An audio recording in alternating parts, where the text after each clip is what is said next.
میری طرح آپ نے بھی بچپن میں سنا ہوگا کہ گاجر کھانے سے آنکھیں تیز ہوتی ہیں، اور یہ لطیفہ بھی ساتھ میں سنا ہوگا کہ کیا کبھی کوئی خرگوش دیکھا ہے جسے اینک لگی ہو؟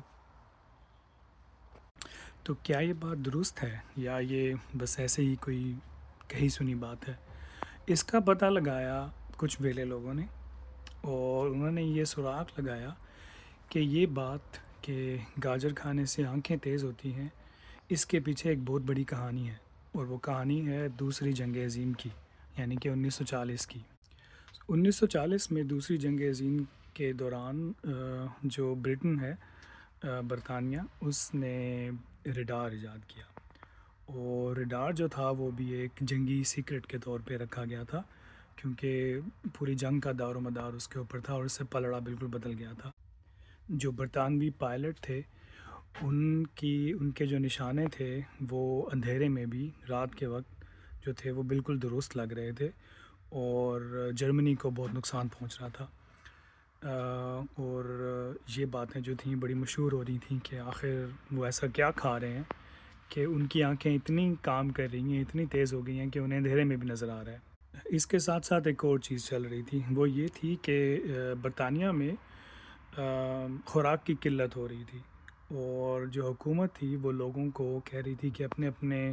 گارڈن میں، اپنے اپنے باغیچوں میں زیادہ سے زیادہ سبزی اگائیں۔ موسم میں اور اس وقت میں آلو اور گاجر جو تھی وہ سبزی تھی، اور اس کا کہا جا رہا تھا کہ سب لوگ جو ہے وہ اپنے اپنے باغیچوں میں آلو اور گاجر اگائیں زیادہ سے زیادہ، اور اس کا استعمال زیادہ سے زیادہ کریں، تاکہ مطلب اصل اس کا مقصد یہ تھا کہ تاکہ باہر کی جو مصنوعات ہیں ان کے اوپر دار و مدار نہ رہے۔ اب یہ دو باتیں جب میڈیا میں اور اخباروں میں اور کہانیوں میں ملنا شروع ہوئیں، تو اس کے نتیجے میں یہ متھ جو تھی وہ ایجاد ہوئی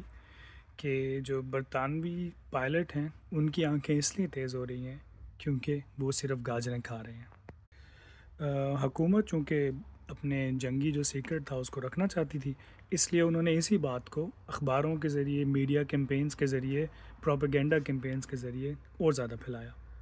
کہ جو برطانوی پائلٹ ہیں ان کی خوراک جو ہے وہ صرف اور صرف گاجروں کے اوپر منحصر ہے، اور اسی وجہ سے ان کی آنکھیں اتنی تیز ہو رہی ہیں کہ وہ رات کے اندھیرے میں بھی صحیح نشانے لگا سکتے ہیں۔